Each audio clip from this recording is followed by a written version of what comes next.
Morning. We're back in the sawdust shack again. A while ago I made a shop board for a friend of mine with some numbered glasses. So if you follow along regularly, you'll have seen that video. Now what he's after is he wants a nice little box making to store the glasses in to keep them safe. So we're just setting up for that now, so I'll turn you around and we can show you what's going on. Right, so we've got the bandsaw set up. If you remember, these are the glasses with the logo on. So I need something that's taller than them. I've got this piece of oak newel post. Now when they make these, they're made in sections. You can see you've got the side section, the top, the bottom, the middle fillers. I'm cutting these down into thin strips like this, and we're going to use these for the inside to make all the little compartments inside the box.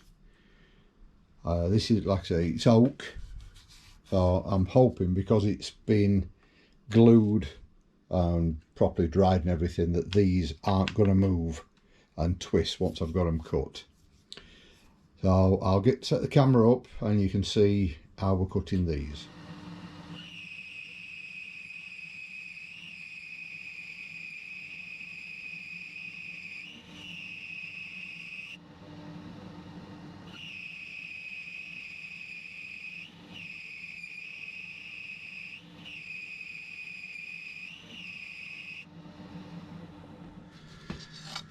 As you can see, that's cutting those. They're staying nice and straight at the moment. What I'm going to do with these is lay them out and leave them for a while, let them settle and make sure they're not going to move.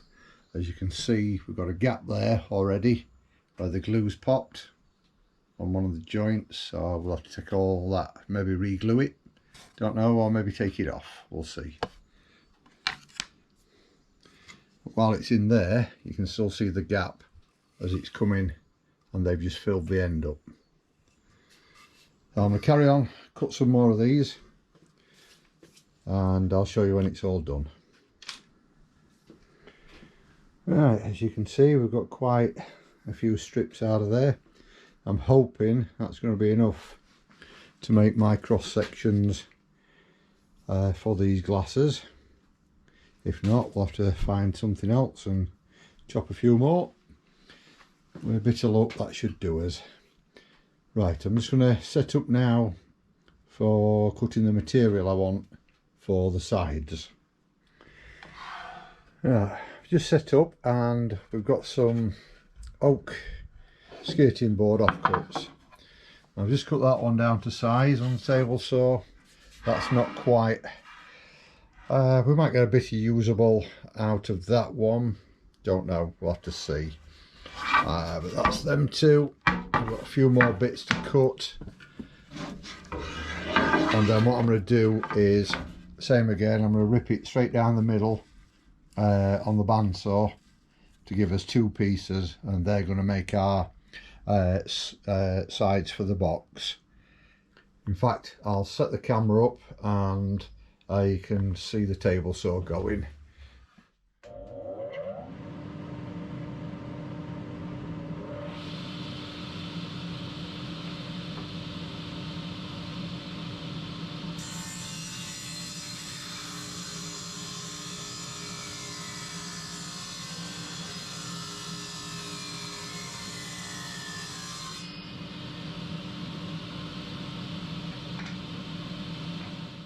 So same again, all we've done is split that down the middle, just running it through the bandsaw as you saw me do earlier. I've got quite a bit of stock now.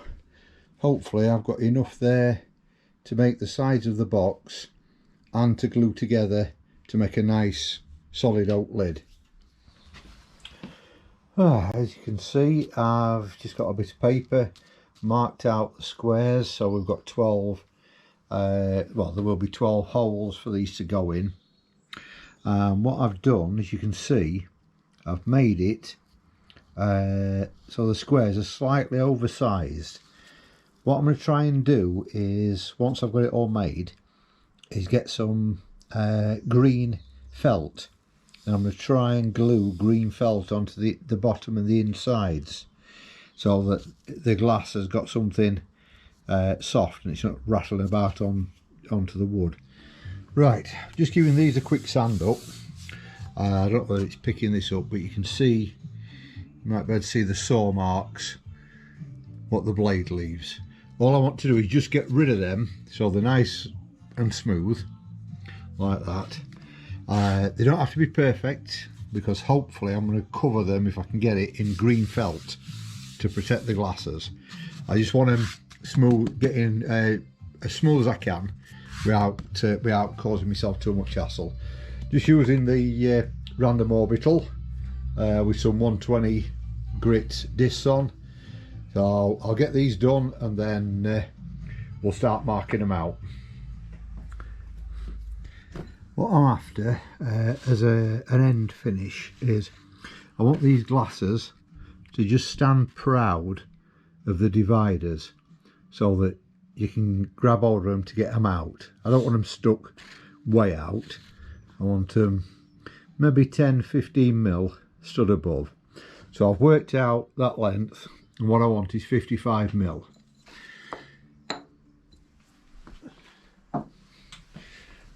So set the saw up at 55mm. I'm just going to run all these through now, so I've got the right height, and then once I've done that, we'll start marking them out, cut them to length, and start putting as little half notches in so we can crisscross them. I'll show you how that goes in a second.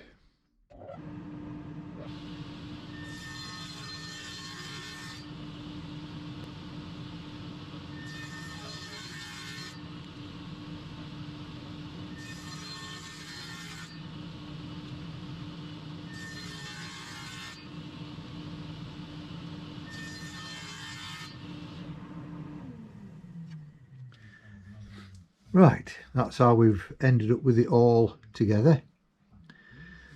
I'll show you how we've got to that now. Let's move that out the way. Just using our marked out piece of paper, this is why it's a good idea to draw things out. Just put the blank on there, transferred the lines that I need onto the wood, figure out what the halfway mark is, because we're only coming halfway down on this one, halfway down on that one, and then they drop together. All I've done is brought it to my chop saw. Now my chop saw has a depth stop, so I can use it without to go for a full cut, or I can put the depth stop in, adjust it on the screw there, and that stops the blade going all the way to the bottom, stops it short. So I've set that to go halfway through the wood, and quite simply held it up, and one pass is the thickness of my blade, which is just what I need. So I've just leveled it up straight down, and that's giving me the cuts that I need. So I've done that on them all to give me what I need here.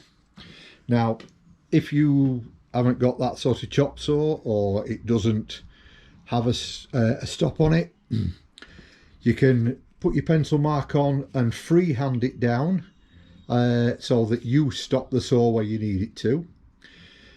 You can also do it on the table saw if you wanted to. Put your mitre gauge in your slot and just run it into the blade and stop it when you get to your pencil mark. You can also do it with a straight cutting router bit, and failing all that, back to the old-fashioned way, or the trusted way if you like, you can cut it down yourself with a tenon saw, and just with a chisel or a Stanley knife just chop the bottom bit out. Either way, there's all different ways of doing this, and once you've got your paper template, it all becomes simple, because all you're doing is putting pieces of wood on and transferring marks, and then that just gives us our box as we want it. and the glass sits in nice. And then it's just a matter then of gluing all these joints up. On the bottom I'll have the same markings, so I'll run glue on all the markings, sit it all in, glue up the sides, and it'll be a nice solid structure to all these glasses then. But the next job is I need to machine all this lot up so it's all the same thickness. So that means I've got to get the planer out. Now the planer is, as always, buried, so all this stuff, I had to move all that from the bandsaw yesterday so I could get the bandsaw out. Now I'll put it all back, get the planer out. This is one of the downsides of being a hoarder.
There we have it.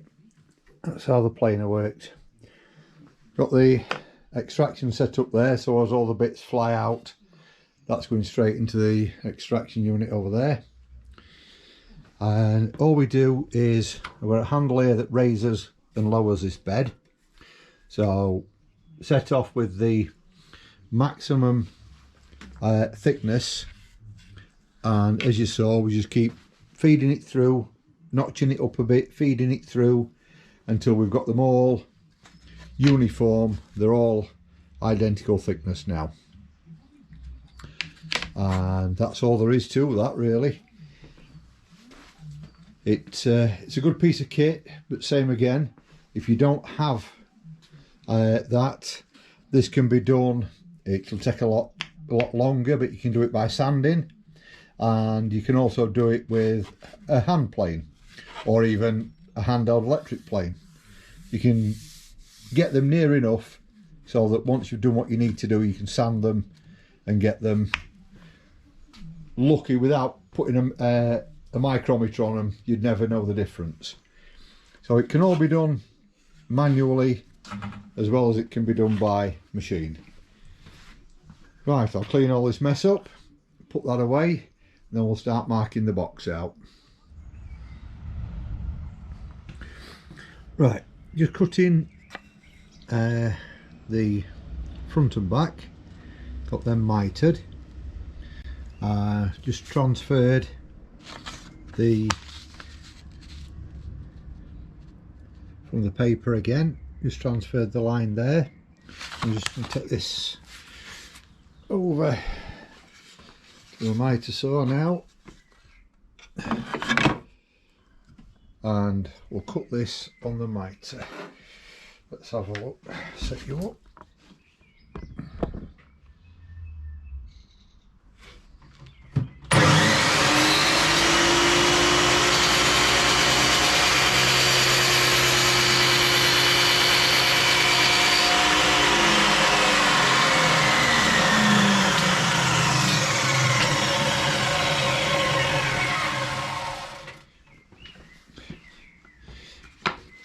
That's that one cut.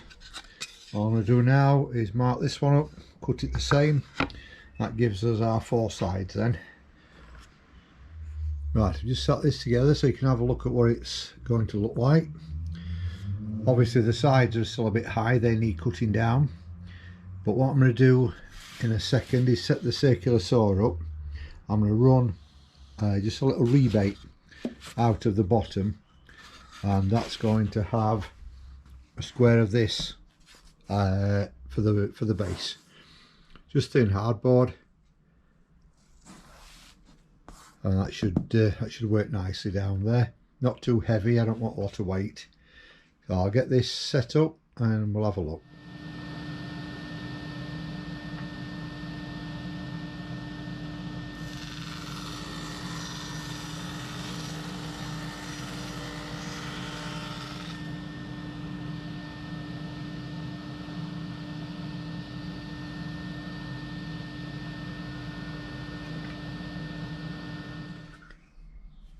Right, now I've just simply glued this together into the square using mitre bond.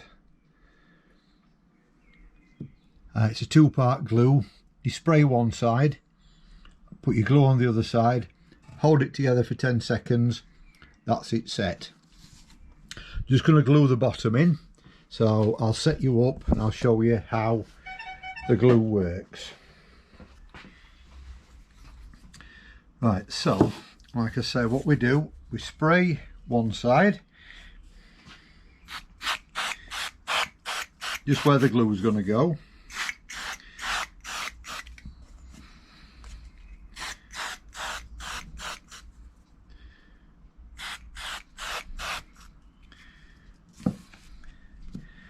Then we run a line of glue on the other side.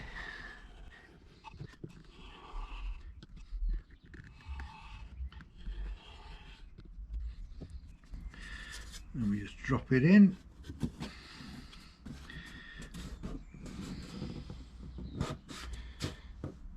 Just a bit of pressure for 10 seconds.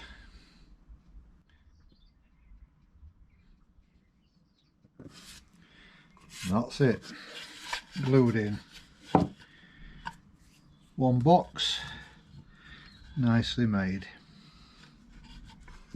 I've literally just knocked all these edges off with just a piece of sandpaper and a block, just a couple of wipes. I don't want them beveling, all I want is them just so they're not sharp. And then we can get that lot put back in, glue it all up, and we're ready for making the lid then, while we wait for the felt to turn up. Right, we sat that in now, and all I did was sit it in, draw around all the little squares, take it back out, just run a little line of the two-part glue on in all the gaps, quickly put that back in, and then I've used the two-part just on going up the sides of every joint, both sides, so it holds it all nice and steady. Once I've got all that in, then I sprayed all the activator on just to help it set quicker. But that's all that in there now. Right, I've just cut these to size. These are going to form the lid. Slightly oversized, I'll cut them down once I've got it all glued and sanded. So we're just getting ready to glue these together at the minute. And what I'm doing, because it's a little bit cool, just warming the glue up a bit in a bit of hot water just to make it run and make it a bit more pliable. Now this Gorilla Glue, this is the polyurethane. So what you do, you put glue on one side, then the opposite side it's sticking to, you have to moisten with a bit of water, and then it is a water curing glue, so you must make sure you put the water on, otherwise it doesn't hold as good as it should do. So I'll wait for this to warm up and then I'll fetch you back when we're gluing. Alright, so as I said, we just need to moisten the sides that are going to have the glue, so they're wet, and then hopefully this is going to run nice and easy now for me.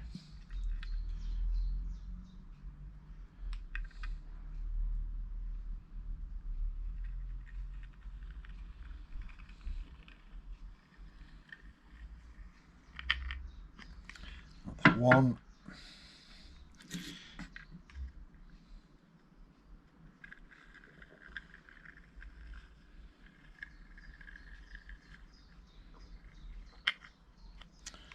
That's two. I'm just going to use a spreader just to make sure we're totally covered.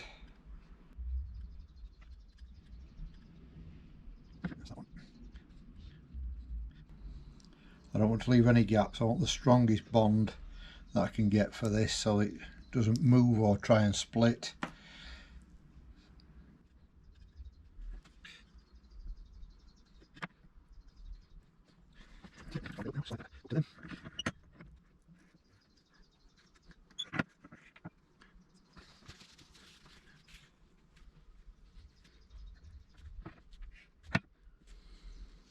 Now you don't want too much pressure on here because you don't just want to squeeze all the glue out. You want just enough to hold it in place.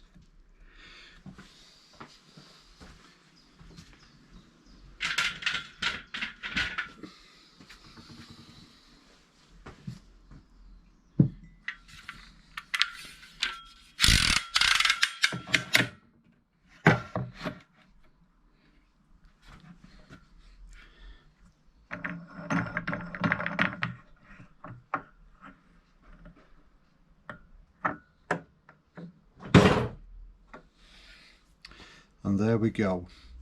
Leave that. I like to leave them overnight, so that'll stay there while tomorrow now. And then what'll happen is this glue, as it dries, it's like expanding foam. It'll foam up. What it also does, it forces its way into the wood so that it gives you a really strong joint. It doesn't just sit there and stick together. So I'll leave that to dry. I'll show you what it's like in the morning, then we'll do some more work on it.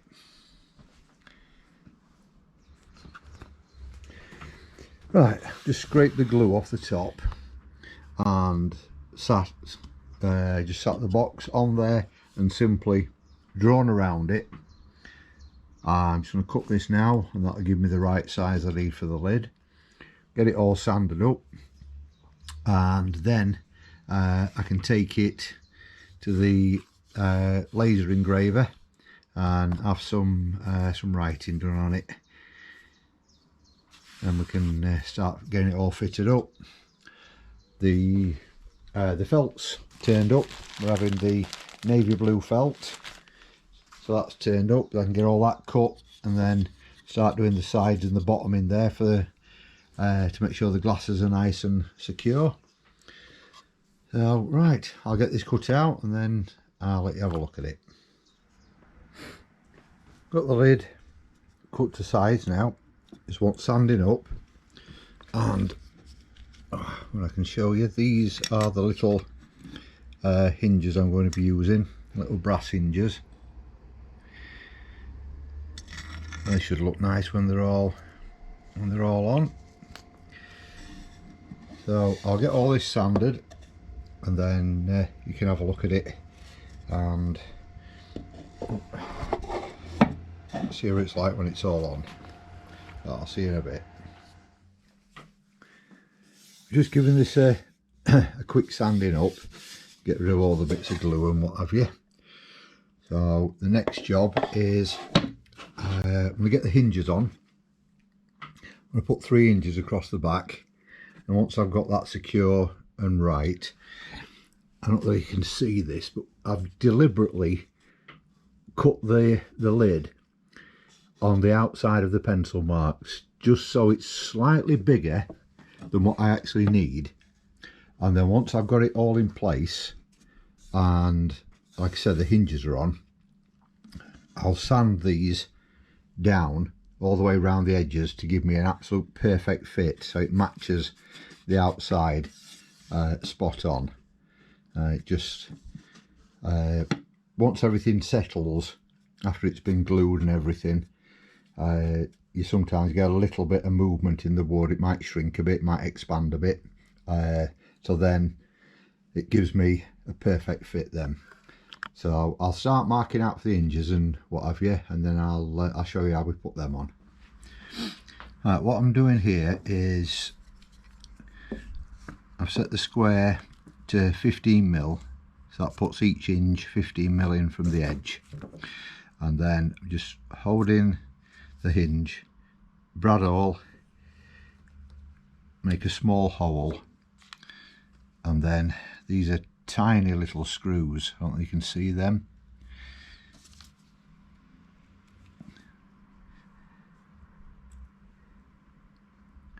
It is fiddly, but just take your time.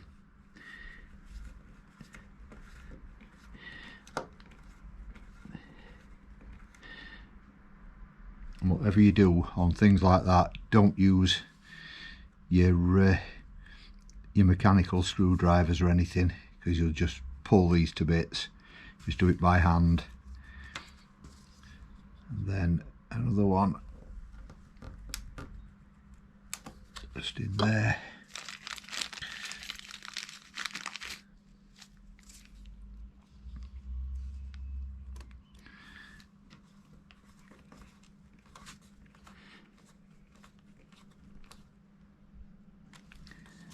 And that's how we're doing the hinges, and then we just flip it over and repeat that on the box.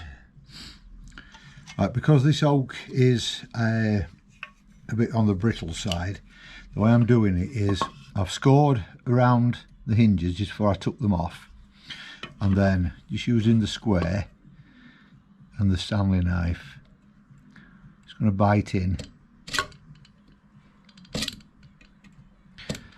just 3 or 4 passes.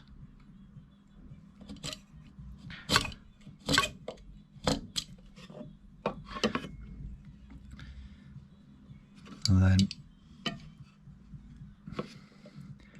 that gives me a nice clean mark to go up to. If I try and saw these or try and just chisel them out, they'll end up being too sloppy.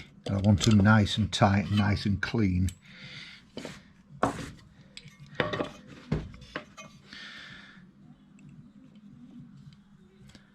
So I'll chisel a little bit out and then recut them again with the Stanley knife, just to keep the edges clean. And it's just a matter of nice sharp chisel, and just take your time and just pare it out.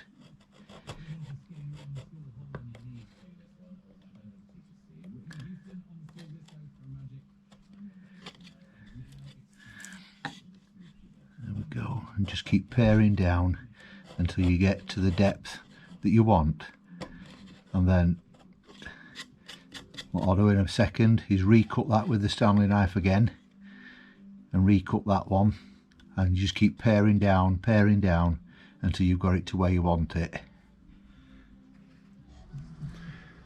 There we go, that's the lid all back on and fitting nicely now. The next little job I'm going to do is start cutting the felt out that I'm going to stick in all these compartments. So I've set my cutting mat up, so I'll use a scalpel and cut the squares out. I'll show you how that goes in a second. This is it all set up.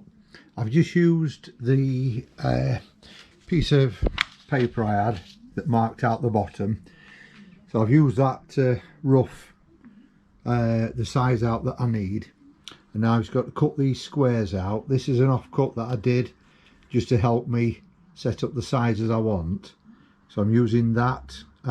This is to cut the bottoms out. I've got it set up there, so all I need to do is cut 12 of these out equal sizes, and then I can stick them straight in the bottom and then start marking up for the sides.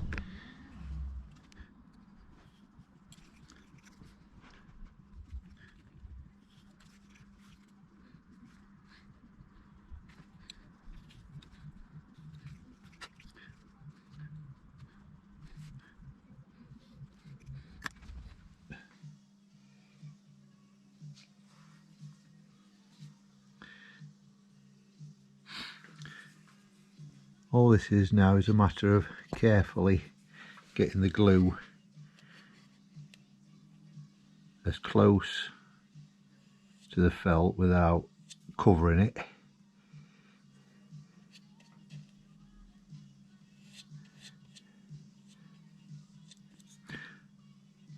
and then sticking the felt on.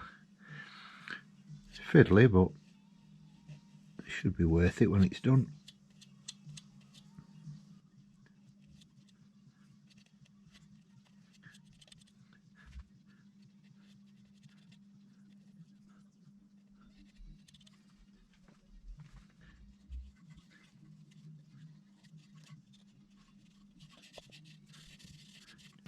And that's it. And hopefully, touch wood, when that's all set, they stay where they are. That looks quite good. Get those corners in. That's it. Right, I'll show you how we get on in a bit. Right, at last, all finished. It's taken a bit of time, about 3 hours, but I think that's been worth it. And then they just sit in there nicely, just gives them that bit of protection, stop them rattling. That looks well. Right, next job, take the lid back off and get it to the laser engraver. Then once that's been done, that's it, hand it over to Tony. Right, catch you soon. Right, we just got this back from the engraver, from the root shoot on the top, which we wanted, and then the donation part underneath, and that's that all finished now. Now Tony will be able to put all his glasses in there, he's going to oil it, and that's it, all complete. Looks quite well actually. Oh, with the felt in, it's very nice. Right, that ends that one. So if that's been of any use to you, if you've enjoyed it or you picked up any hints or anything like that, give us a like and a subscribe. If you think anybody else might be interested in it, share it along, and we'll catch you on the next one. Thanks for watching everybody, see you later.